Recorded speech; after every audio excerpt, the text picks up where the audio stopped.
बिस्मिल्लाहिर्रहमानिर्रहीम अस्सलाम वालेकुम। I hope you all are fine and doing good. आज इस वीडियो के अंदर हम इंडियन इंडिपेंडेंस एक्ट को डिस्कस करने वाले हैं और हम ये समझने की कोशिश करेंगे कि इंडियन इंडिपेंडेंस एक्ट क्या है और उसके जो कुछ इम्पोर्टेंट पॉइंट्स थे हम उनको भी डिस्कस करने वाले हैं।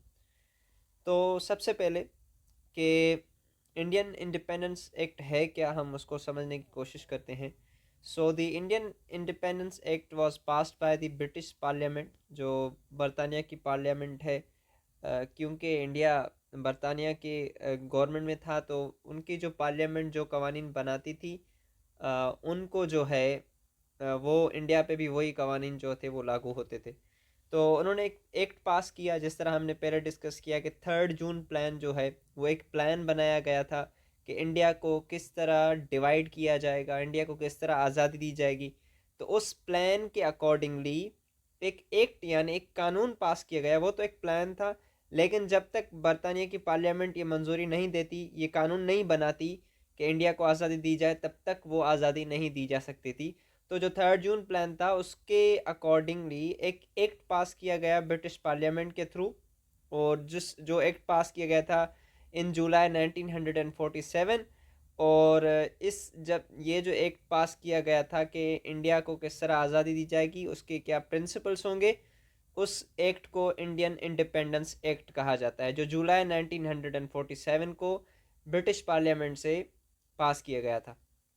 और the act was framed on the principles stipulated in the 3 June plan. जो 3 जून प्लान के अंदर जो बातें की गई थी उनके तहत इस एक्ट को बनाया गया और उसको पास करवाया गया। So this was the Indian independence act. अगर हम ये कहें कि जो 3 जून का जो प्लान था वो एक सिर्फ ड्राफ्ट था, और उस ड्राफ्ट को जब एक कानून में तब्दील किया गया, एक एक्ट पास किया गया, वो इंडियन इंडिपेंडेंस एक्ट के नाम से जाना जाता है।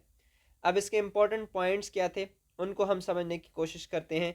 सबसे पहली, British rule over India will come to an end on August 15, 1947। 15 अगस्त 1947 को इंडिया से जो है वो बरतानिया की जो हुकूमत है वो ख़त्म हो जाएगी। Hindustan will be divided into sovereign states. एक खुद मुख्तार रियासतों में हिंदुस्तान को डिवाइड कर लिया जाएगा। वो खुद मुख्तार रियासतें पाकिस्तान और इंडिया थी, और उनको डिवाइड किया गया पाकिस्तान को खुद मुख्तार रियासतों के तहत। तो वो भी इस इंडिपेंडेंस एक्ट के तहत किया गया था। तीसरी important point, title of the emperor of India will no more form a part of the titles of the British crown after the state. देखें, इस पॉइंट का मतलब ये है कि जब इंडिया अंग्रेज़ों की हुकूमत में था, तो अंग्रेज़ों का जो क्राउन क्राउन था, जो उनका क्वीन थी या जो उनका किंग था, उनके पास उनका टाइटल ये भी होता था कि वो एम्परर ऑफ इंडिया हैं। लेकिन जब इंडिया को आज़ादी मिल जाएगी तो वो इंडिया के एम्परर नहीं रहेंगे, इंडिया के हुक्मरान नहीं रहेंगी, तो वो टाइटल जो है वो भी ऑटोमेटिकली ख़त्म हो जाएगा। तो जो थर्ड इम्पोर्टेंट पॉइंट ये है कि the title of the emperor of India will no more be part of the titles of the British crown after the date. और उस तारीख के बाद जो है, जब इंडिया को आज़ादी दी जाएगी 15 अगस्त 1947, तो उसके बाद जो एक टाइटल ब्रिटिश क्राउन का ये भी था कि वो एम्परर ऑफ इंडिया हैं, तो वो टाइटल जो है वो भी ख़त्म हो जाएगा। चौथी इंपॉर्टेंट पॉइंट क्या थी, the successor states will be run under the government of India act 1935।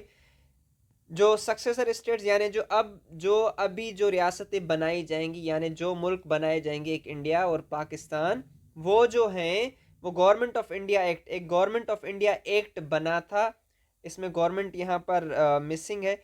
तो गवर्नमेंट ऑफ इंडिया एक्ट जो बना था, एक कानून बना था, एक आप समझें कि कॉन्स्टिट्यूशन था इंडिया का 1935 में, ब्रिटिश गवर्नमेंट ने जो बनाया था, और उसके तहत जो है इंडिया पे हुक्मरानी कर रहे थे वो। तो वो जो 1935 का एक्ट है, adopted and modified to meet the requirements.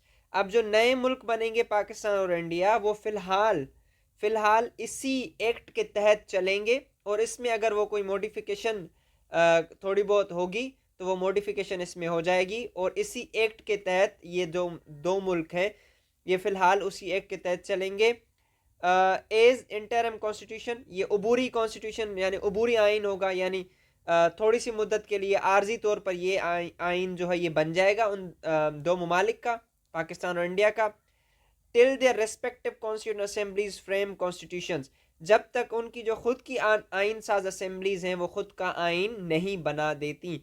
मतलब कि जैसा कि पाकिस्तान जब आज़ाद हुआ तो उसका जो कॉन्स्टिट्यूशन था वो गवर्नमेंट ऑफ इंडिया एक्ट 1935 था, लेकिन जब पाकिस्तान ने 1956 में अपना पहला कॉन्स्टिट्यूशन बना दिया तो ये वाला जो आइन था ये ख़त्म हो गया। तो ये पॉइंट ये कहता है कि जब तक वो जो ममालिक होंगे वो अपना आइन नहीं बनाते तब तक वो जो ममालिक हैं वो गवर्नमेंट ऑफ इंडिया एक्ट के तहत चलते रहेंगे। और इसका नतीजा क्या निकला? अब गवर्नमेंट ऑफ इंडिया एक्ट का, इंडियन इंडिपेंडेंस एक्ट का क्या नतीजा निकला? उसका नतीजा ये निकला कि Pakistan emerged on the map of world on August 14 1947 is the then largest Muslim state in the world. Pakistan 14 अगस्त 1947 को एक आज़ाद मुल्क बन गया और उस वक्त ये दुनिया का सबसे बड़ा मुस्लिम मुल्क था और पाकिस्तान दुनिया के नक्शे पर आ गया और दुनिया का सबसे बड़ा मुस्लिम मुल्क उस वक्त था वो पाकिस्तान बन गया। और Quaid Azam became the first governor general, और कायद अज़म मोहम्मद अली जना पहले गवर्नर जनरल बन गए।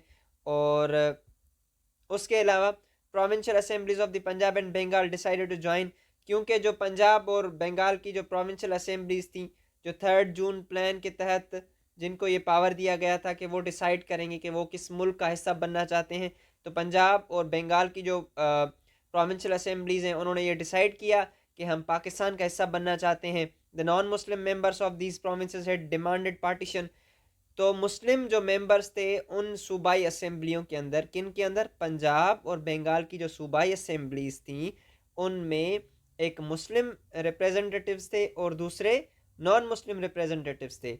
तो जो मुस्लिम रिप्रेजेंटेटिव्स थे उन्होंने कहा कि हम पंजाब को ज्वाइन करेंगे। इसी तरह इसी में से भी जो मुस्लिम रिप्रेजेंटेटिव्स थे उन्होंने कहा कि हम पाकिस्तान को ज्वाइन करेंगे। पंजाब के भी कहा और बंगाल ने भी कहा कि हम पाकिस्तान को ज्वाइन करेंगे। लेकिन जो नॉन मुस्लिम से उन्होंने कहा कि हम इंडिया को ज्वाइन करेंगे। अब जब इन्होंने कहा कि हम इंडिया को ज्वाइन करेंगे तो ये तय हो गया कि जो मुस्लिम मेजॉरिटी वाले एरियाज़ हैं वो पाकिस्तान के पास जाएंगे और जो हिंदू मेजॉरिटी वाले एरियाज़ हैं वो हिंदुस्तान के पास जाएंगे। So separate boundary commissions were set on June 30 1947 को बाउंड्री कमीशन बनाया गया। अब बाउंड्री कमीशन का मकसद क्या था कि जो मुसलमानों के एरियाज़ हैं वो पाकिस्तान के साथ जाएंगे और जो हिंदू मेजॉरिटी एरियाज़ हैं वो हिंदुस्तान के पास जाएंगे। तो एक बाउंड्री कमीशन भी बनाया गया जिसके तहत उस बाउंड्री कमीशन ने फिर ये तयन किया कि यहाँ से यहाँ तक जो एरियाज़ हैं ये पाकिस्तान के पास जाएंगे और यहाँ से जो यहाँ तक एरियाज़ हैं वो हिंदुस्तान के पास जाएंगे। और इसी तरह जो सिंध असेंबली है उसको भी ये अख्तियार दिया गया था कि वो डिसाइड करे कि वो किसके पास जाएगी, तो उन्होंने डिसाइड किया कि वो पाकिस्तान को ज्वाइन करेंगे। बलूचिस्तान शाही जिरगा, उन्होंने भी ये डिसाइड किया कि वो पाकिस्तान को ज्वाइन करना चाहते हैं, तो बलूचिस्तान और सिंध भी पाकिस्तान का हिस्सा बन गए। और NWFP यानी जो आज हमारा KPK है उसमें रेफरेंडम हुआ था। रेफरेंडम यानी एक वोट हुआ था, आवाम ने वोट दिया था और आवाम ने ये फैसला किया कि वो भी पाकिस्तान को ज्वाइन करेंगे। और सिलहट डिस्ट्रिक्ट था जो बंगाल का, बंगाल में एक डिस्ट्रिक्ट था, उन्होंने भी ये डिसाइड किया कि जो है वो पाकिस्तान को ज्वाइन करना चाहते हैं। सो इसी तरह ये जो एरियाज़ थे पंजाब का आधा हिस्सा हिंदुस्तान के पास चला गया जिसमें मेजॉरिटी हिंदूज थे। पंजाब के कुछ जो एरियाज़ जिसमें मेजॉरिटी मुस्लिम्स थे वो पाकिस्तान के पास आया, हिंदूज़ वाला हिंदुस्तान के पास गया।